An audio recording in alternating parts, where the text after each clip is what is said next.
Can you talk us through your thought process behind the branding there? One of the things that people mess up with their business names is like they're either too long or they're not memorable, they're not catchy, or they're just like super vague. This is kind of a hybrid. It's in the middle. We're not Joe's Painting Company, but we're not CertaPro. We're Cincinnati Painting Co. We've got the branding, we look professional. And I think that that's like that sweet spot, that resonates with people.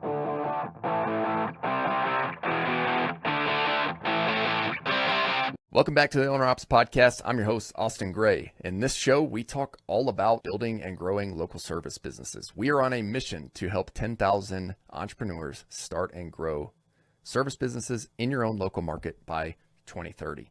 In this episode, I have Alex Lathery joining us. Alex is the founder of Blue Collar Builds. It's a website agency specifically designed for local service businesses. He's also the founder of Cincinnati Painting Company.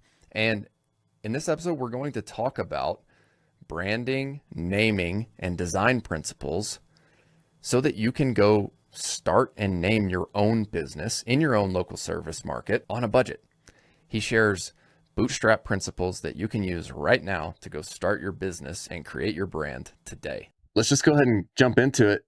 Can you tell us a little bit about founding Blue Collar Builds, and then how that has led into it's Cincinnati Painting Company, right? Or is it Cincinnati Painting? Cincinnati Painting Co. Company Okay. Co. Yeah, so I started Blue Collar Builds a little over 3 years ago, and it was kind of in like the summer leading up to my last year of college, right? So I went to college for mechanical engineering, nothing related to like digital web design, small business, had no connection whatsoever. And I got into that field through a series of just wanting to learn a couple of different things. And really what it started out as is like we were kind of locked down on COVID, and I had remote classes and I had internships and all these things. And I was like, well, I kind of want to learn to code because it's a good skill to have. It'll boost my resume as an engineer. It's something that I had personal interest in. It was fun. And so I started to learn a little bit of that when it was in quarantine and just kind of spending some of that extra time digging into it. And I did that for a couple of months, and I learned like the very basics. I started with like data science, and I just couldn't do it. It was so boring, honestly. It was just, writing code for fake data to analyze it. And I was like, I can't do this. Like, I'm not going to do it. So I wanted to continue doing something. So I started doing, what about like web design? Like I could program websites or something like that. So I did that for a couple of months, 2 to 3 months, learning like the foundations. And I had a kind of like light bulb moment where I sat back and said, this is totally unrelated to what I'm studying in school and is totally unrelated to anything I'm going to do professionally. So I have 2 choices. I continue learning to code like this, and I could spend 5 years doing it, and then I'd probably be like a mediocre developer, and I would have another job skill set that I could go and like, if I wanted to be a programmer, I could go be a programmer. But I didn't see any value in that because I had a really good career path lined up with engineering, mechanical engineering. It was like just kind of going into a totally different direction for no reason. The other option was I had always wanted to start a business, and I also got around the same time kind of uncomfortable with the idea of only ever having one option and only just having the job, especially with the fact that so many people hate their jobs. So I kind of had that realization. And I'm like, well, you know what? I've always wanted to start a business. Let's take what I've learned, which is web development, and I'm just going to learn a platform. I started looking at WordPress, I looked at Webflow, and I'm going to become a web designer and sell websites to businesses, build websites for businesses. So I had that shift, and I started down that path. And I basically spent the next 6 months or more practicing all of those skills. So, learning Webflow, which is what I build in, learning how to design, because I was not a designer. I'm a mechanical engineer. That's about as far as you can get from this traditional sense of the word design as far as making things look good. I was very functional and technical, right? And so I had no skills in like any of those arenas.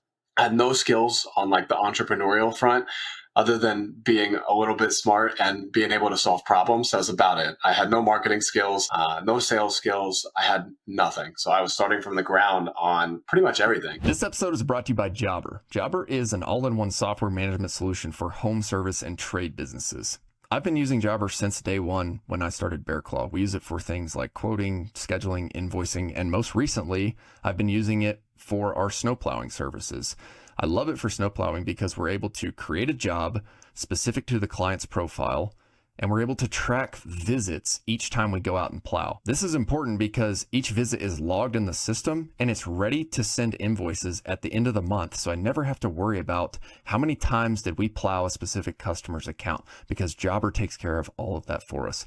If you are interested in an all-in-one solution for managing your home service or trade business, look no further than Jobber. They're offering 6 months at a 20% discount if you use the link in the description below. I had a little bit of a start on actually doing web design. And I spent the 6 to 8 months after that just really just trying to get better across the board of like the projects that I was able to deliver on, but also literally trying to get projects. I spent probably the first 3 to 4 months doing nothing but free projects. And even those were hard to land, like just finding somebody to even let you do a website for them to get you a testimonial. You DM people on Instagram, and I DM people that were fitness influencers. I DM people that were like info product coaches, things like that. And, hey, I'll build you a free landing page. Hey, I'll do this. And, you get crickets most of the time. So it was a bit of a grind getting even free projects for the first couple of months. Finally started to land some. I did some full websites for like $250, $500.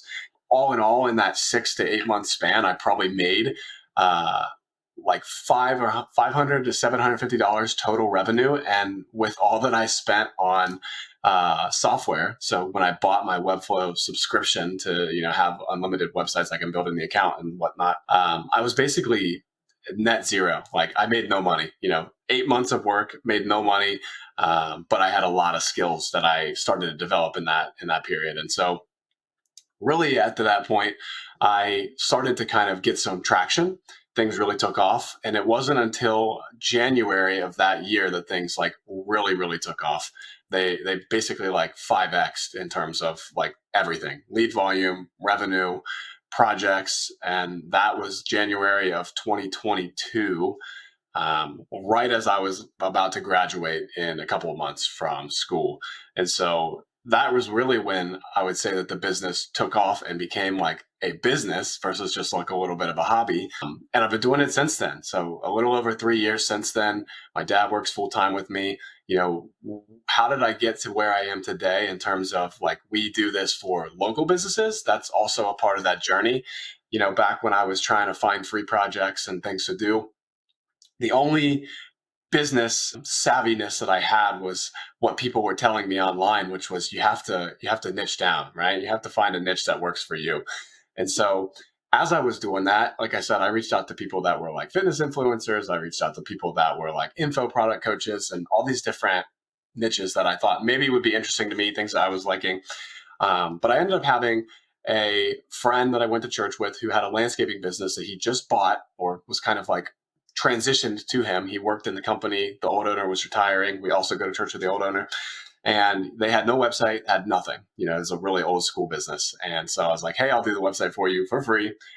Just wanted to kind of get some experience. So I did his landscaping website. And then I also had been listening at the time and just throughout the years to the Sweaty Startup podcast, right? So I was also, if I had never started a web design business, maybe I would have gone that route. I would have started a service business. So I liked those types of businesses.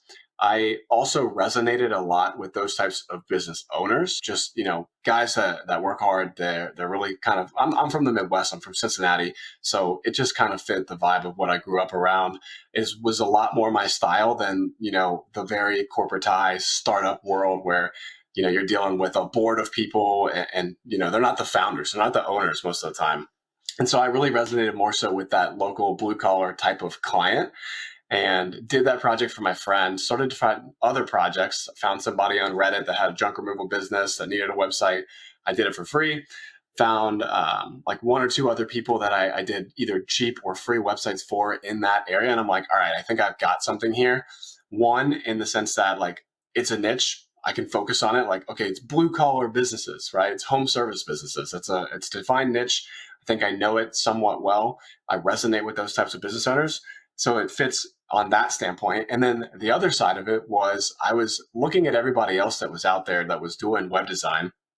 and I was freelancing, and everybody wants to land the big startup projects, 10K for a landing page, 20K for a full website, like really high ticket, um, and very competitive in all honesty. And so I kind of sat back and looked at that. And of course, would I want to have done that? Sure. I had known people that were landing projects like that, but I was just in no place to land projects like that. I had no portfolio of any websites in that direction. I was not good at design, honestly. But what I did see was an underserved market in the blue collar space where they had really, really, really bad design. I knew I could be at least a step above that. And nobody was doing it for them. Everybody in the blue collar space was like just still spitting out WordPress templates that were just like really ugly, really basic, tons of bugs, super unoptimized. And so I was like, I am not as good as these guys doing the startups. I'm better than the people that are doing the local blue collar business types. And I like to work with those guys. And so I locked it. I was like, this is what I'm going to do. I came up with the name Blue Collar Builds, kind of as like a play on words of like, obviously it's for blue collar type of companies, but then also the websites themselves, and kind of like my attitude that I wanted to bring to that was that blue collar work ethic, right? Really just Midwest standard blue collar work ethic. And I wanted it to be kind of where I could take like the design quality of the startup world and some of the tech and some of the things that people were starting to get interested in the small business side. And could I bring those two together? And that's really what Blue Collar Builds was. And that's kind of why I started it. And to this day, it's probably the best business move or branding move that I've done. It resonates instantly. People instantly get what we do, and they like it. So it's been 3 years of that, and still refining what we do, every single day. But it's kind of like the journey of how I started it and how I got to this point. That's incredible. I love it. And kudos on your brand. I love that brand.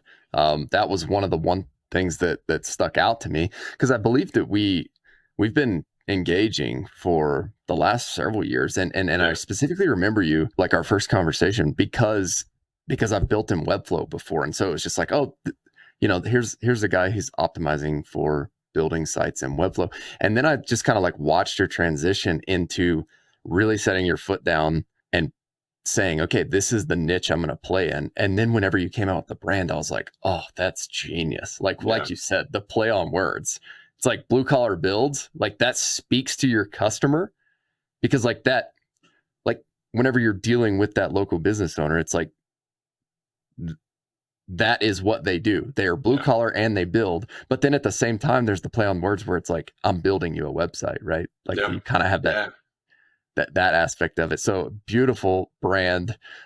You've mentioned that you weren't a designer, but for whatever or however you did it, you found it out. Like I've checked out some of the websites. A lot of practice. Yeah. A lot of practice. And some of that comes too from like I don't know, I guess you could say my ego, right? I'm very critical of myself and what I do. And like when I started, this is the way that it was. I felt like I had good taste. I could sit there and I could say, this is a really good website. But if I sat down with an empty screen, a blank canvas, and you asked me to build or design a really good website, I couldn't do it. I could spend days and days of practicing and like testing a couple of things, and it would just be okay. Like it would be something that I was okay with, but I knew it wasn't as good as what I was looking at as the example, or what I thought that it should be. And so it really was just a lot of different reps and projects of like, what is it about the websites that I do like? Why do they look so good? I could tell you that they looked good, but I couldn't tell you why. I couldn't tell you what it was. And so, I bought courses. I bought like some minor design courses, but a lot of it really was just time and practice. There's really no shortcut to it. And it culminated to where like the websites that if I really sit down, I do kind of consider myself a designer, but also not necessarily. Like I was not a trained designer, but when I really sit down and I take dedicated time, I can come up with something that I think is pretty good. But it took a long time to get there. And I feel like my sort of, my masterpiece of all the 3 years that I've tried to do this is the painting company website. I spent a ton of time on that website. And I've had a lot of good feedback on it. And, did I spend too much time on it? Maybe I did, but it was something that I wanted to do. I spent 3 years learning the skill, and I had never gone that deep on one where I really combined everything that I've learned over 3 years and all of the practice that I've put in into one piece. And I was able to do that because I have equity in it. Like if I was doing that for a client, like a client's not going to sign up to pay me for 3 months to iterate back and forth on a logo, on a website, for just like a simple business. It just doesn't really make sense for them all the time from like an ROI perspective. But when it's me, and at the end of the day, the effort that I'm putting in is going to pay dividends forever as long as this business exists, I was able to kind of focus on it a little bit more. Yeah, absolutely. So here's where I'd like to go with this episode, Alex. I'd like to dive deep into everything you've learned. And let's break down, if you're down, the Cincinnati Painting Company website. Yeah. And I want to start with branding. Yep. Because this is an area that, like, I think you can build a great business without a great brand. But if you build a great brand first, like you did with Blue Collar Builds, it's like something that immediately grabs your customer's attention because you're speaking to them in a way that pulls some sort of emotion out of them. When you started Cincinnati Painting Company, can you talk us through your thought process behind the branding there? Yeah, so I own it with part ownership with two other partners, and one of them's a finance guy, one's an operations guy. He's also an engineering background, and then I come with it, the marketing and branding side of things. And so, from a naming standpoint, that one was pretty easy. First thing that comes to mind is like, all right, exact match domains. From an SEO standpoint, Cincinnati Painting Company, done.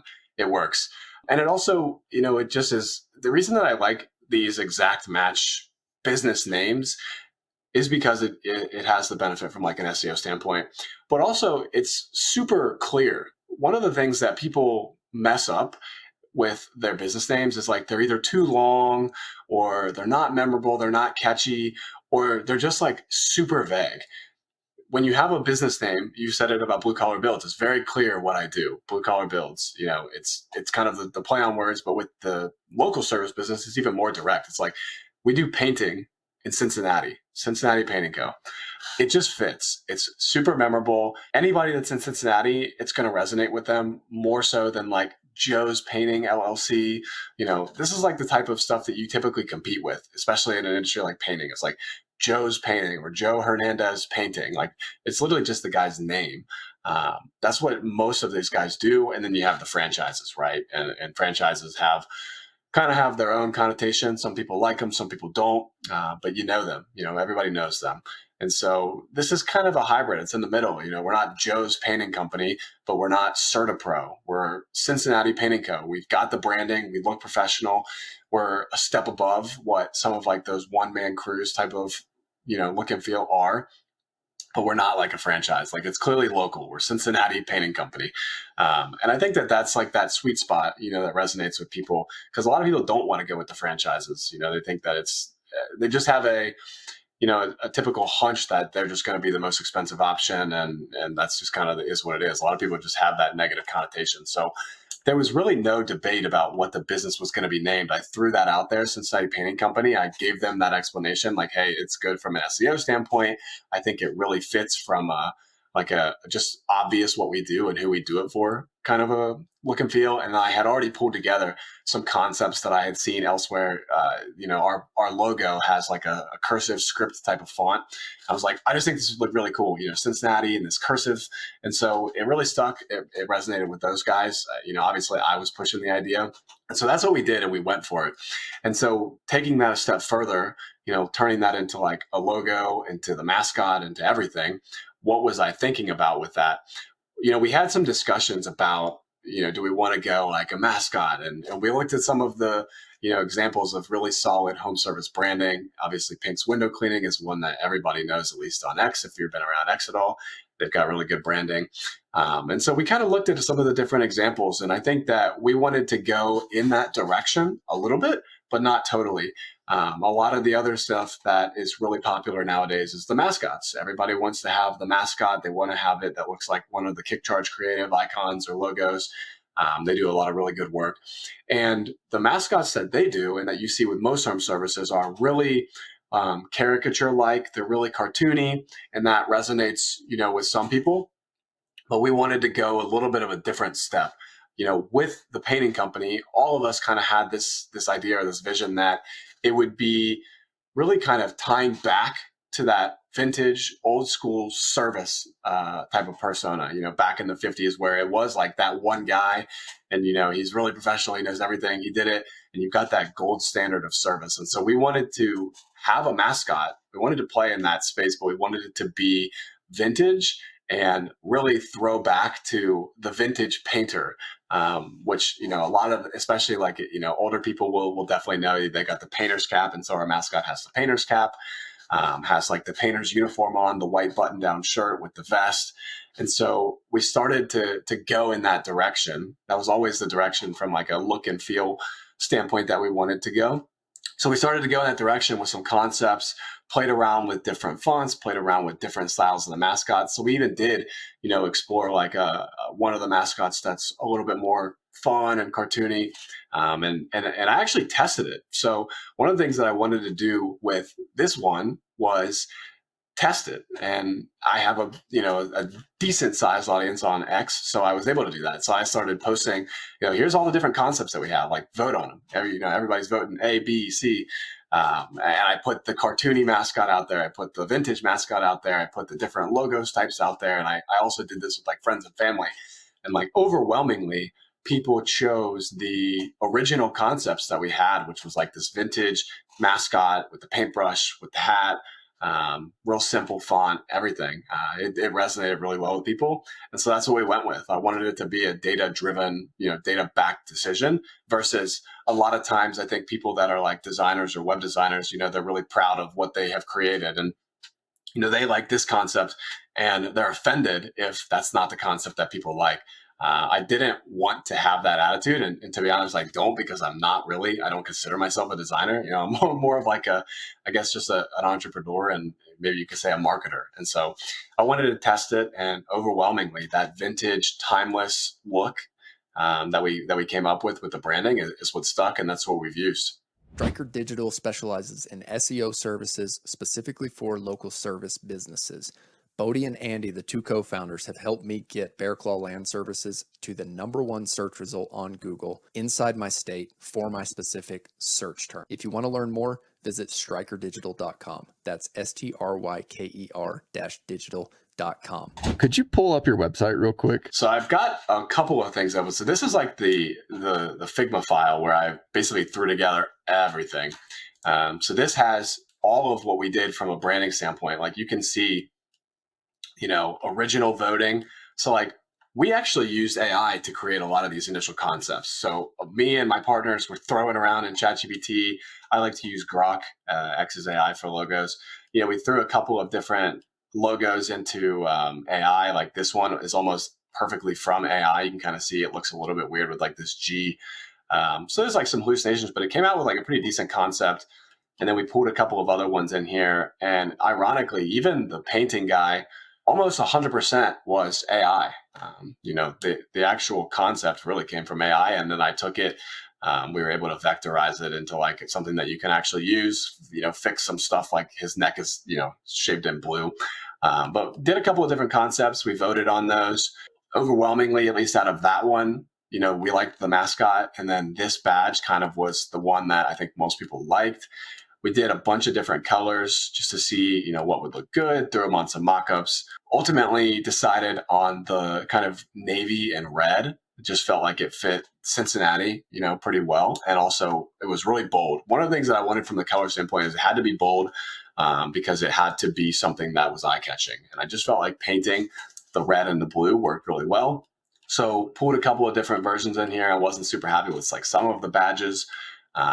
So did a couple of that. And then ultimately we started to converge on like the final options, which was this shield version kind of icon, the text only. So just Cincinnati Painting Co. with the mascot. And then I also tried a more fun, cartoony looking guy and tested that out. And then what came out the end was basically voting between these, and we ended up going with this top one. That was kind of the overwhelming favorite, was Cincinnati Painting Co. with the vintage mascot, and then I modified that badge to be just a little bit of a simpler badge, right? So now, if you look at where it's at now, we got a bunch of different versions we can kind of use. We got these text versions, some badge versions. We got the mascot. And then I started to throw, a bunch of those on different uniforms. We're trying to find, what's our guy that's doing the door knocking, that's doing the sales, who's my operating partner. What's he going to be wearing from a apparel standpoint? So I kind of designed all that out. And then I also designed out the business cards, the yard signs, the door hangers, which those are in Canva. All of that was basically just one after the other, very iterative. And it probably took about 3 months of prep work to go from start to finish with all of this.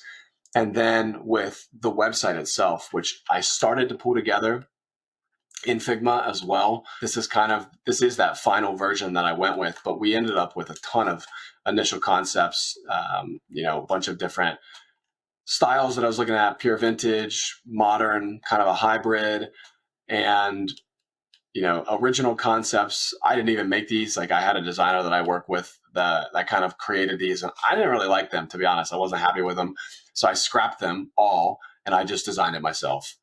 And that's what all of this crap down here is I basically just started. I started throwing some concepts in. I started playing with colors. I started playing with, what if I put a badge here, a badge there? What if I throw the mascot on there?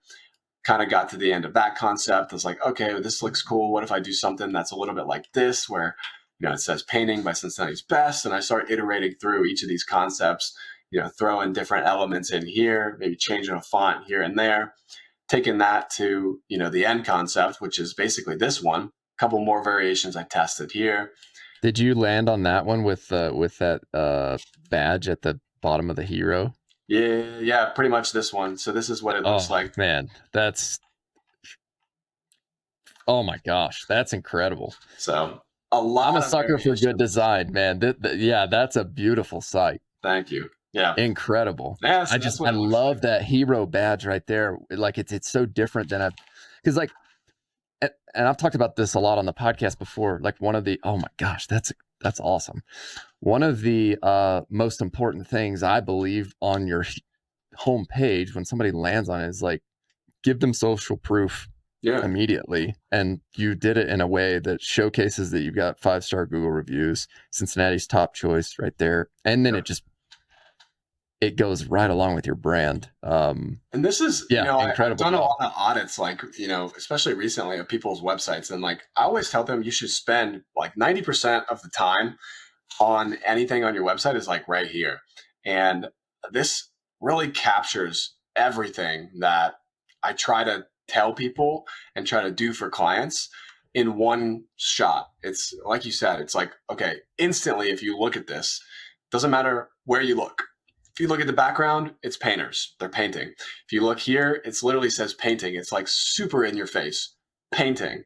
And then by Cincinnati's Best. So within a second of jumping onto this page, you see exactly what we do, which is painting, and where we do it / who we do it for.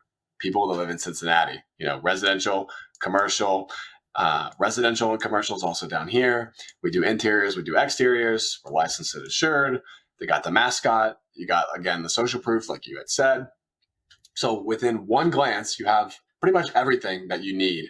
And it's very simple to follow. That's the other thing that I always tell people is, like, a lot of times I'll have people that, they have a hero section and it's got a million different things on there, and I don't even know what to look at. And they don't realize that that's what everybody that goes to their website has to deal with and has to think about. And they don't think about how that ties into, how many calls you get, how many clicks you get to certain pages, how long people are on your website, because nobody really tracks that data either. But if you do take an approach like this, generally it works really well. And it's very clear for people because, again, it tells them exactly what they want to know and what they are looking for, like, very quickly. And as you go down the page, you see that as well. A lot of times the other thing that people do is, because they don't have like web development skills or design skills, is they just throw a bunch of text on there. Maybe they throw a picture on there, but people don't read that stuff. And, it doesn't really matter if they don't read it, but you need them to get something out of it. And so I always try to blend the visual side with the information, both that you need from an SEO standpoint, but also from like, some people do want that information. So, okay, you've got residential painting, okay, interiors, exteriors, commercial, we do offices, retail spaces, industrial stuff. So you can kind of just glance through it and you get a pretty good picture. Here's a famous bridge in Cincinnati. There's the mascot. We're constantly throwing the mascot out there. Easy estimates, licensed and insured, timeless reliability, pride in craftsmanship. Got these fun little badges here and there. You can scan through this, get the story, and not have to read a ton of stuff. But it is there if you want to read it. And I think that that's something that people overlook that I really didn't want to overlook. I wanted everything to be very visual so that people that visit the website could get what they wanted out of it. But also, again, you have to balance, like, if we want this thing to rank really well, you have to have the keywords in there. You have to have enough content in there from an SEO standpoint. And not a lot of people are able to effectively kind of balance the two of those things. And that's ultimately what I tried to do with this one. So it's got all that in there. It's very visual. I tried to add in elements here and there that just constantly keep it vintage. You've got these little badges everywhere. Like I said, you've got the mascot. So it really is the culmination of like everything that I try to tell people or that I try to do for clients, all wrapped up into one package, that is this business that I at least am part owner of. So this is incredible, Alex. Like, I might go so far as to say this is from a design perspective, this is the best local service business design website I've seen. There you go. I'll click that, put it on my agency website. Testimonial right there. And purely just from a design perspective, and like what I'm saying is, like, you've put so much time and effort into your craft, and anybody who does that, like, immediate respect. So hats off to what you've done. And I'm just a sucker for beautifully designed websites. Thank you. Because I know how much time it takes, and like I finally got I used to build websites for my businesses in the past. Anybody else who's listening to this who's ever tried to build your own website, like, when Alex says this is a 3-month process right here on what he's put in, it's so true, because I realized at a certain point on my websites that I would start going in to make an update because you have this idea, and then all of a sudden you look up and you're 5 hours in.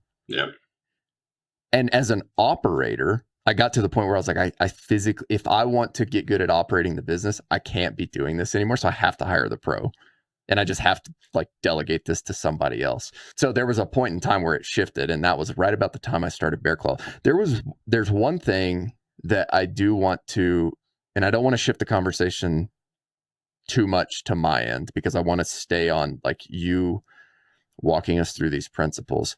But there's something that you said that I want to bring up here. You said being really clear with what your service does, being crystal clear to your customer about what you do is a really important thing. And you said some businesses get it wrong because they're unclear on what service they offer, and the name is just too long. Yeah. Feels like a mouthful. I will admit that when I started Bear Claw, I didn't know all of these principles, right? Like, I've learned consistently by talking with other people like yourself. So one, I think you nailed it on Cincinnati Painting Company. Two, like with Bear Claw Land Services, it's general, it's long, right? And it's also unclear exactly what service we offer. Now, my head was going to, like, I knew I wanted to be able to offer forestry, excavation, and snow. And so it was like, what could encompass that, because we're a seasonal business, right? But then I look at the strategy, and I was actually talking to Bodie and Andy, right? At Striker. So I went over to Breckenridge last week. Bodie was in town snowboarding, and I went over and met him for lunch, and we were talking about this concept of like straight line sales, right? And it's like all your marketing efforts, kind of what he was talking about was like all your marketing efforts should go into selling one service on the front end. And then more services can come in on the back end. So I wish I would have had that concept of like crafting a brand on the front end to market to your customers, even though you offer multiple services, build your customer list, and then put a plan for an upsell process on the back end. Yep. So I just wanted to share this because I think it's applicable here as to your strategy. And then I'm sharing that, hey, I made a mistake here. It's not the end of the world, but it could have been done better by following that like straight line marketing principle of, I'm going to tell the customer that we do painting and we're just going to sell them painting services. Then if you want to sell them other services on the back end, you can do that through your upsell process. But I think this is really important for listeners. And I want to ask you, so this is the brand. Let's go next into SEO. You've mentioned exact match domains before. Can you talk us through your thought process on transitioning from the brand into the domain and why that matters from an SEO perspective? Yeah. So, it sounds like super basic. Google's got these like really advanced, crazy algorithms. And you would think that it's beyond the point of you just put, Cincinnati and painting in the name and then boom, it's like magically, you're ranking really well. But generally, that literally is what happens, both on the organic search results standpoint. So if you're just searching in Google and you type up Cincinnati Painting Company, like they'll pull me up. And it's because we match that exactly, and it does make sense, right? If somebody is searching for something and in your name, you have that exact phrase, it's like, okay, so if I'm trying to give that person the best result, well, why don't I give them what matches exactly what they searched for? That kind of makes sense. And so it does make sense from that standpoint. And so that's why it works. And that's why our name is Cincinnati Painting Co.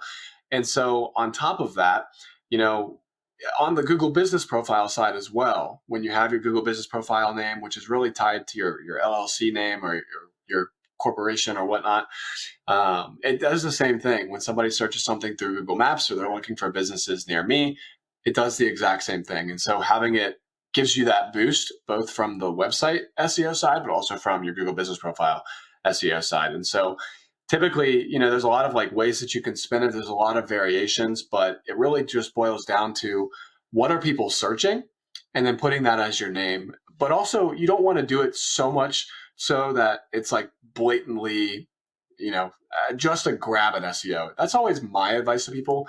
So for example, like I don't want, let's say I really was only doing interior painting. I don't want my business name to be Cincinnati Interior Painters.com. It's really long, like that's 3 words, super long. Nobody's going to remember that domain. And it also doesn't seem like a brand.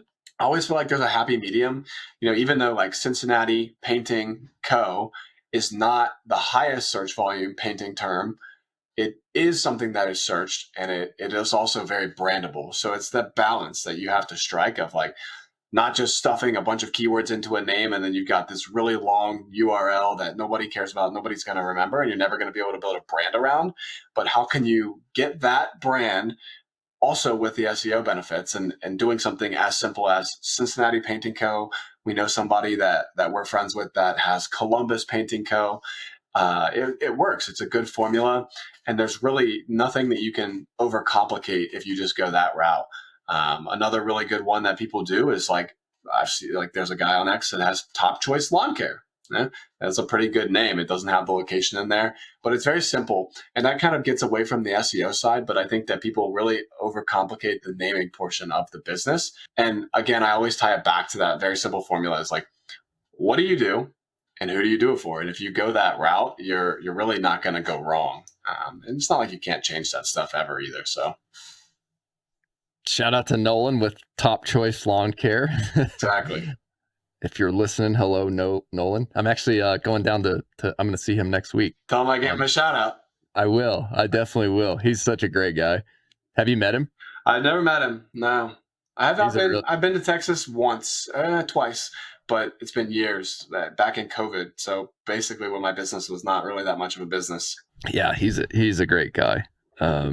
Just really good leader. Also has strong Christian values and has been fun to get to know. Yeah. But yeah, on the topic of exact match domains, I got this email this morning, or it was yesterday or something, and it was like bestdemolitioncompany.com. Yep. It's like, hey, this domain is for sale. It's for $500.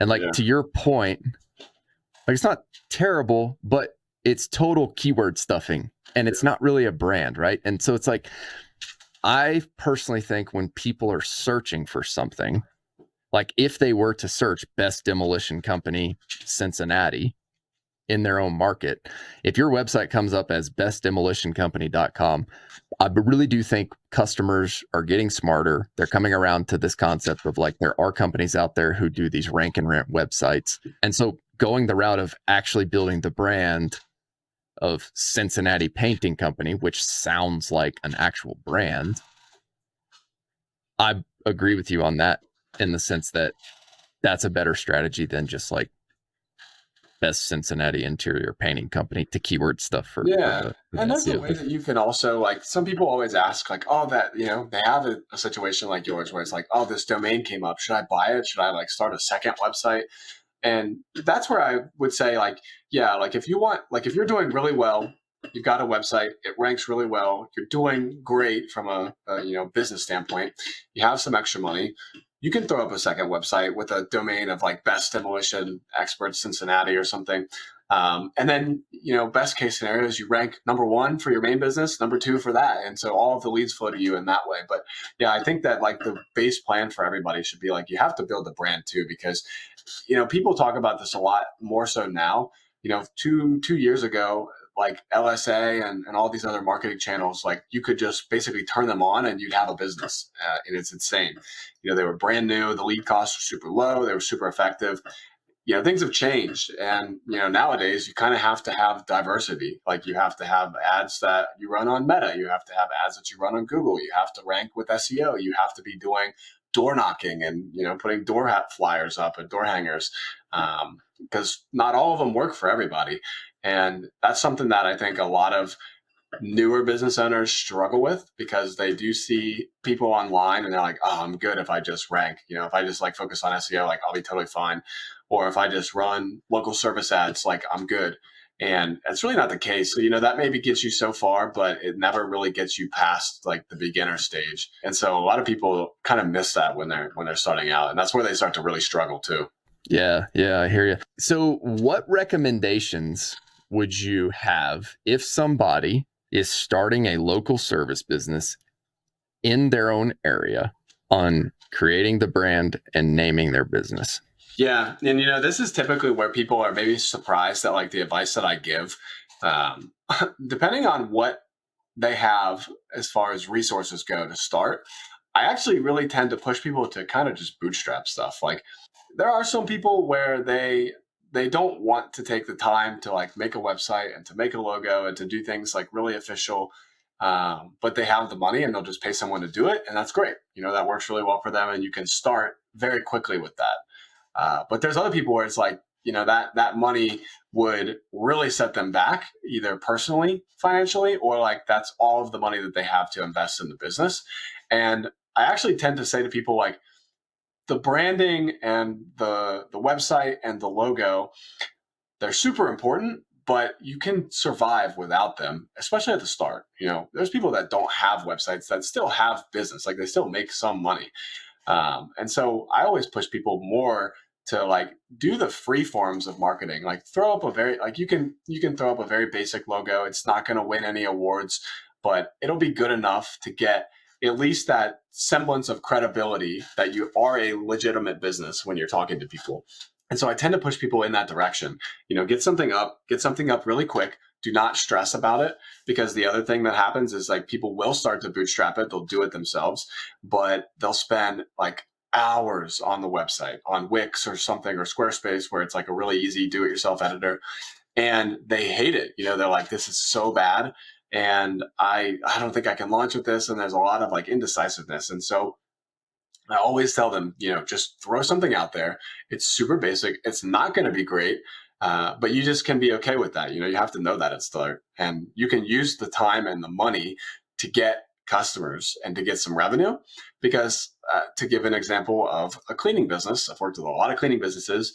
If you spend like $2,000 over the first couple of months on ads, let's say you're running Yelp ads or you run local service ads, and you use that budget to get ads, you may end up with $1,000 a month in recurring revenue or $2,000 a month in recurring revenue, maybe more. And so now you have a bit of a launch pad and you can reinvest that revenue into other things that will continue to compound: website, logo, dial in the branding, maybe expand into a different ad platform, maybe do something on like the physical standpoint, you're printing out flyers. But like, it's really about how can you get those first couple of jobs for the cheapest, really is what it comes down to. And how can you start to stack some of that momentum, which is where you start to spend money, right?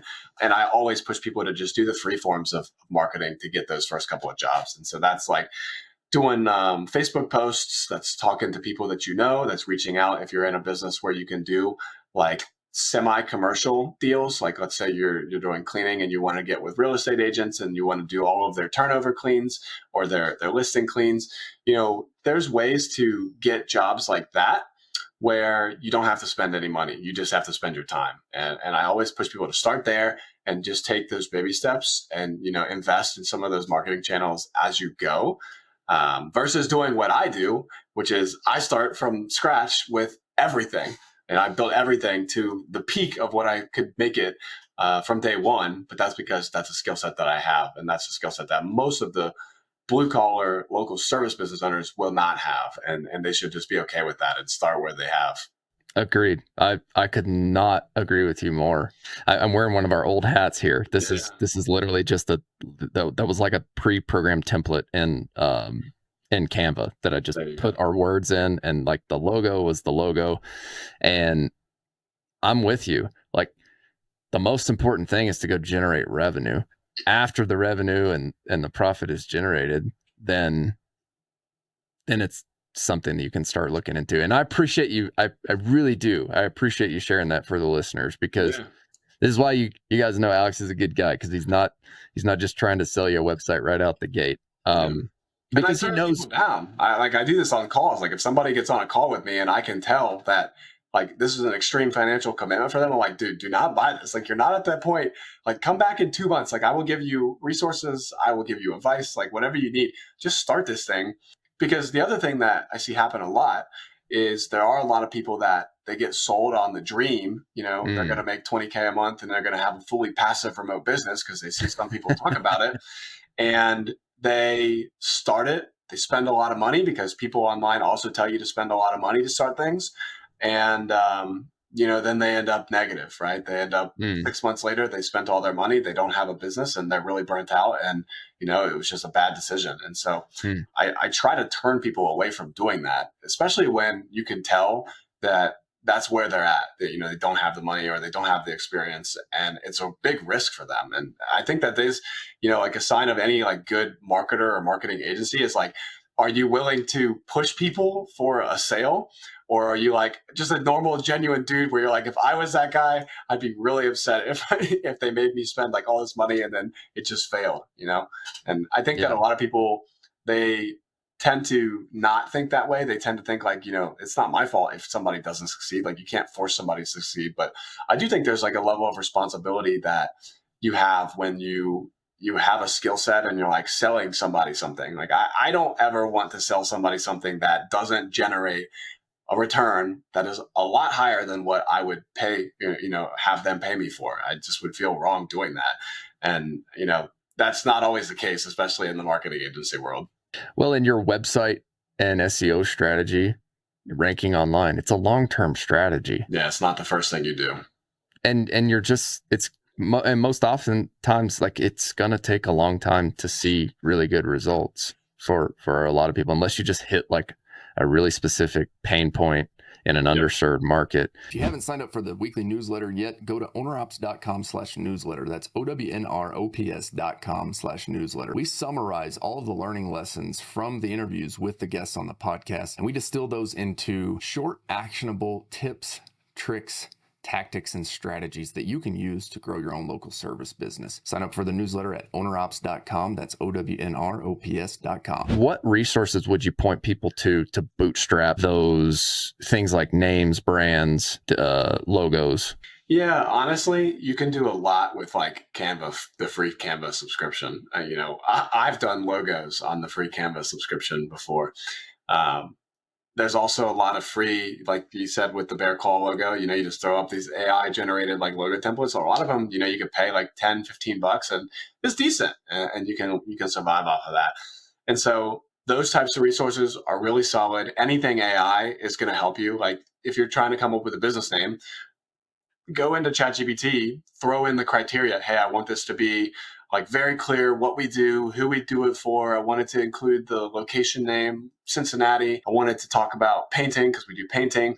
Generate 50 different business names that I could use for my business, and then generate the URL. What domain should I go and buy? That's the stuff that you can, within a couple hours, sit down. You can have the business concept, you can have the name, you can have the logo, you can have everything except for the website done.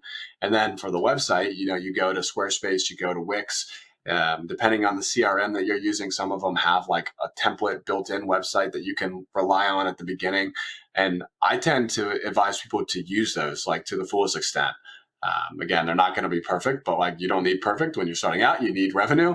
And then once you get to be a little bit more official when you're down the road, then you can start to go and like, let's do this the right way and kind of invest in it. So the best resources really nowadays, which we didn't have back when like we were starting our businesses like years ago, is, AI, honestly. You pretty much have like a free consultant that'll get you, 80% of the way there versus if you paid somebody to tell you what to do, and they'll be able to get you, infinite ideas. Yeah, it is pretty incredible what AI is doing right now. When I started the snow shovelers business, like we just literally used an AI logo and did like a couple versions of it. My question for you specifically, though, if listeners go and use an AI logo generator, how can they turn that? Because like, it remind me of what format AI sends it to you in. Just like a picture, right? A PNG or a JPEG. So yeah, it's not like the vector, like super official, scalable type of file that you would get if you worked with like a logo designer. What's a quick way that listeners could take an AI generated logo in PNG format and transfer that into a vector? So like even if you just search up PNG to SVG converter, PNG to JPEG converter, background remover, they're free tools for literally everything. You just have to search them. So like, to give an example, if you get an AI logo, it'll probably come as a PNG.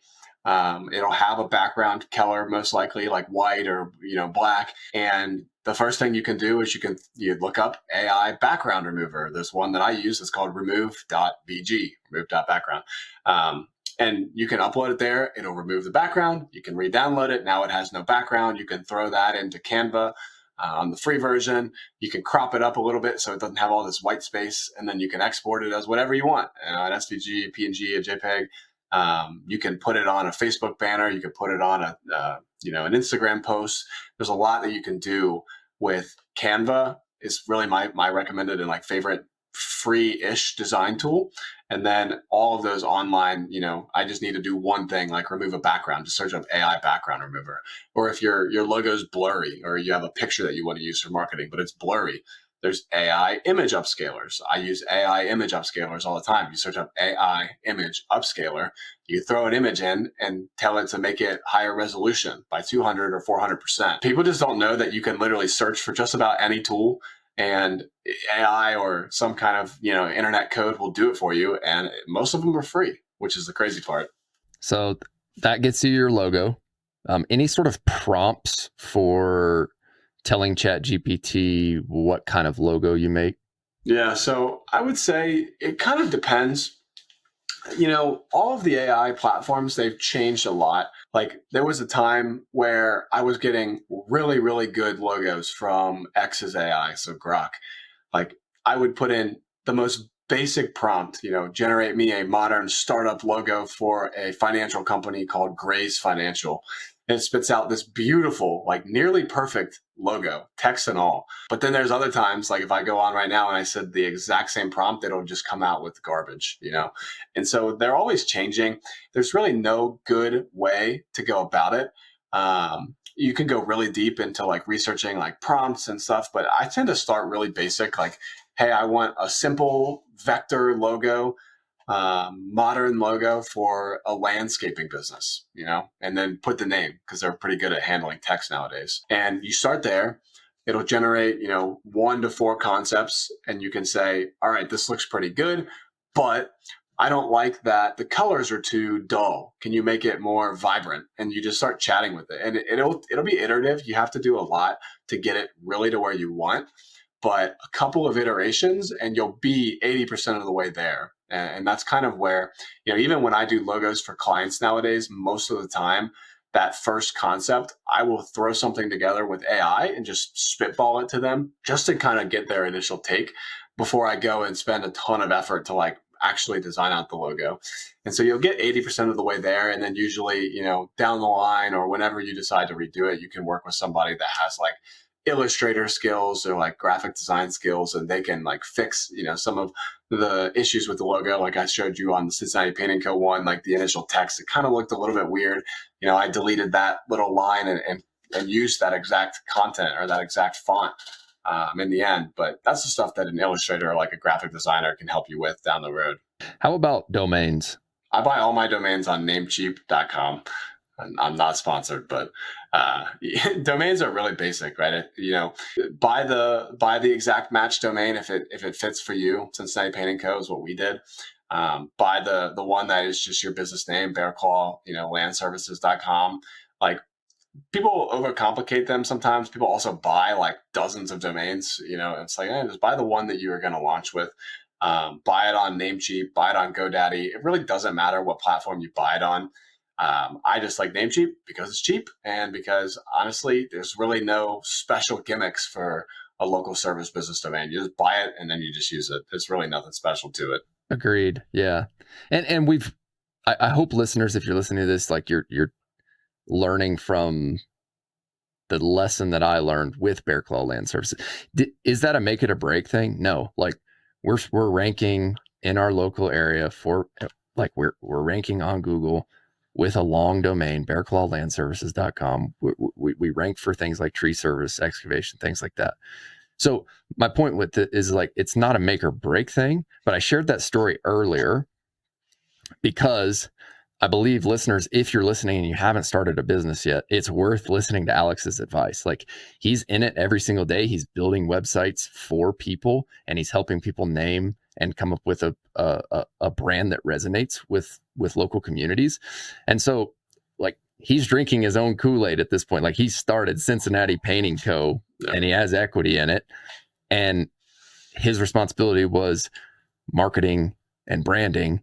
And he put his whole effort and energy into it. And this is ultimately what he landed on. And so my hope is that by sharing a bit about my story and how I could have made it better from the beginning, and having Alex share exactly what he did, that you guys can just jumpstart straight to what works, right? So it's if you're starting I don't know, let's use, what's an example? Landscaping business. Landscaping. Business, yeah.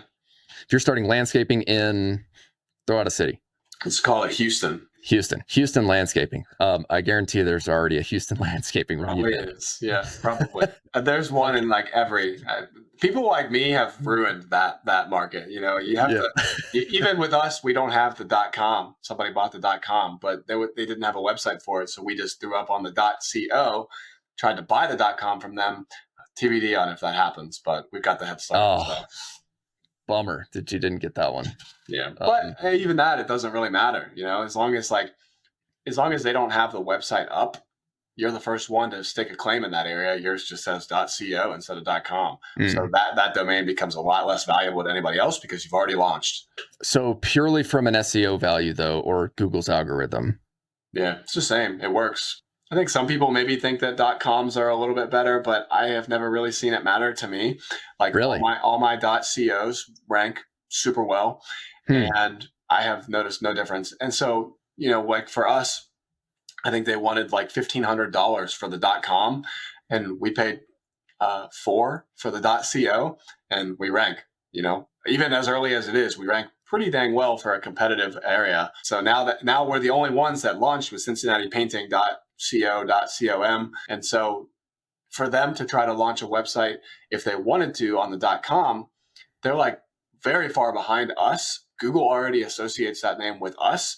So we have the upper hand. And this is kind of what I told my partners as well, because they were going to pay the $1,500. It's like, I don't really see the value in it, because if we launch right now, we start ranking, like we've basically captured that term. That is our term now.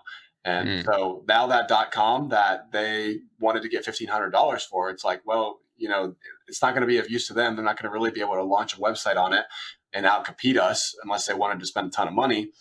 And so, we've offered them a couple $100 for it. It's been rejected in the past, but I think that time comes around, they'll come around and we'll get that domain for a lot less than $1,500, because now it's not worth anything to them. So I follow your strategy there to like outrank them first. Yeah. And then get it for cheaper. I have heard, like personally, like everyone I've talked to, and this could just be, a marketing thing, but I have heard .coms are more valuable in Google's eyes than .co. Yeah, and I think it's because people, if you think about like a customer's perspective, I think people are used to the .coms. Sometimes people just like it maybe a little bit more. But from a technical ranking perspective, there's a little bit of an advantage, but it's really, we're kind of down in the local space, right? Where it doesn't really matter. I'm not competing with hundreds of really, really sharp A+ businesses. Like they just don't, there's not a lot of competition in the local space. And so, kind of again, is it a make or break? No, not really. And will we get the .com domain in the end, or could we get it today? If we wanted to pay that price, we could. And so that's kind of the nuance to that strategy, right? There's definitely a risk, and like, should you get the .com if you can? Absolutely. But also, some of the .coms that people will try to get, they'll be $1,000, $2,000, $3,000. And back to that bootstrap mentality, don't spend $1,500 on a domain to get started, to start the business. Well, I do agree with you that operating and getting going is more important, because you can beat them to number one on the search results. Because if you're operating, you have the ability to go get 5-star reviews, right? Yep. Yeah. And you've got time. Google takes time as a factor as well. Like if they spend 2 years understanding that Cincinnati Painting Co. is us, our website, it's going to be really hard for someone to come in with the .com and convince Google that actually it's not them, it's us, because that is the way that they look at it.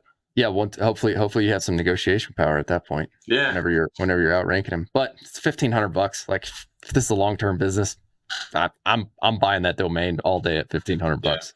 That's my opinion. We might soon, but they don't. The thing is that we know the guys that have it, so it's not like just some really guy. We know the guys that have it, and they don't have an interest in operating in Cincinnati. They have a painting company elsewhere, and they were gonna do something in Cincinnati. They're like, I don't know if we're gonna do it anymore. We'll sell you the domain for $1,500. And I was like, guys, like, we'll give you. I think we offered them like $1,000, right? $1,000. And they're like, no, we're going to hold on to it. And I think it's just because the owner just doesn't want to get rid of the domain. I don't know why, but it was a little bit of negotiation, some back and forth, but they have no interest in operating in this area anymore. They were going to originally sort of do like a coaching thing with my partners before I was involved. And then they kind of stepped back because they were actually going to do something else in their business. So they have the domain, they're just sitting on it. It's not doing anything. But yeah, they just want to sit on it, I guess. So, well, listeners, take your own opinion here from this on .com and .co. I agree with Alex in the sense that getting going and operating is the most important thing, because, and we haven't even jumped into 5-star reviews yet in relation to SEO, but moving fast, operating, we're in agreement there, and just get to number one on Google as fast as you can. So my question for you is, what is your strategy from here on out to get ranked number one on Google? Yeah, so I mean, it's really just the basics, right? We're trying to get reviews. We're trying to get, painting is a little bit of a seasonal business, and so like we're just getting into that season where things ramp up. We've got a lot of estimates that are on the books, and we're trying to close those first couple of sales. And as we do that, obviously pushing reviews is a really big one, but outside of that, it's really kind of just the basics. Like we have a good website up, we've got the pages up. I've done the keyword research about what people are searching for. And that's a little bit more advanced. Like not everybody's going to be able to do that, but you can kind of just, even if you just look at your competitors and that's like the only form of research, like what pages do my competitors have? Like I should have a page for that, as long as you actually do that service. But that's pretty much what we did. We launched a really good website. We have the pages in place for the places that we service and the services that we offer. And now I'm just monitoring those, right? I'm building a little bit of backlinks. So that's also a little bit more advanced and technical for some folks, but like other websites linking back to our website, building those citations, making sure that we have like a Google business profile, a Yelp account, X account, an Instagram account, a Facebook account, all these directories and social media profiles. We've got them, making sure that all that stuff's dialed in. And then outside of that, for us, the SEO is, again, it's like that you said, it's a longer term one. We're just taking it slow. We did the exact match domain, so we're already in a pretty good spot. We are getting some traffic organically from that. But outside of that, like, we're really diversifying. And that's kind of what I said earlier. Like, we're trying to make sure that, we're not just sitting here waiting for the leads to pour in through SEO. So we're doing door knocking. We're doing yard signs. We've got door hangers. We've got flyers. We're doing meta ads that just launched this last week. I'm in the process of getting Google LSA set up and launching Google local service ads. So, we have a bit more of a budget than somebody that is like just starting, just because we've got 3 partners. But that's really what we're doing, is we're trying to diversify, have a little bit of like the physical offline marketing, have the organic SEO, social media marketing in place, and then have the ads in place. So we kind of have that trifecta, and then on a couple of different platforms, like I said, split between Google, split between Facebook. That's really what we're doing. And we're just trying to get those estimates in place. One, so that our operating partner, none of us are painters in the sense that, we run a painting business, but making sure that he gets those reps in, for the estimating, for the sales process, like all that stuff's got to get dialed in. And you really need the reps to get that dialed in. And so that's what we're focused on, especially, April, March, May, like really heading into summer. We're trying to get as many estimates and then hopefully as many jobs as we can this summer to really spur the business forward. Awesome. Well, let's cut it here. And let's do a part 2 if you're down on more of the complete marketing strategy, because you said something there that I feel like is really important to dive into. And I think it's going to launch us into another hour-long conversation. Yep. But it's on the topic of, you mentioned, hey, we have SEO in mind right now, but we know that it takes a long time. So we have to go craft our marketing plan to go get the leads right now. And this is where I see a lot of people who have reached out about the online marketing plan in general just make a mistake. It's like they think if they invest in SEO right out the gate, that's just going to bring up a funnel of leads. So I'm going to stop it there because I have a lot of thoughts, and I know that you're going to have a lot of thoughts on this as well. And let's do a round 2. Let's do it, man. Well, Alex, it's incredible to meet you. Where can people find your website, agency, and Cincinnati Painting online? So my website, bluecollarbuilds.tech, TECH. I did not get the .com for that one. That one was just not even available. Couldn't buy it. So bluecollarbuilds.tech. And then I am pretty active on X at Alex Lathery, AlexLathery. Fantastic. Well, thanks again for being on and sharing your journey about how to design and name local service brands. Absolutely, man. It was a pleasure. Well, listeners, I hope you've received some value out of this. If you have, very similar to building a local service business, podcast works the same way. So 5-star reviews are very important. And if you're getting value out of these episodes, would you mind to take 30 seconds and just leave us a quick 5-star review on Apple and Spotify? And then if you're listening on YouTube, we'd sure appreciate a like and subscribe to the channel. You'll get notified whenever we drop our weekly episodes. Our schedule is every Friday, we drop a weekly episode about building and growing local service business.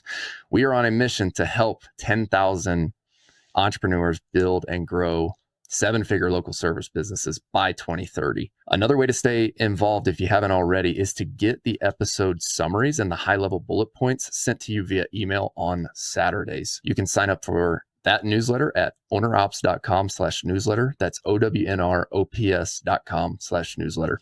Thanks again for listening. We'll see you guys in the next week. Don't forget, work hard, do your best, never settle for less.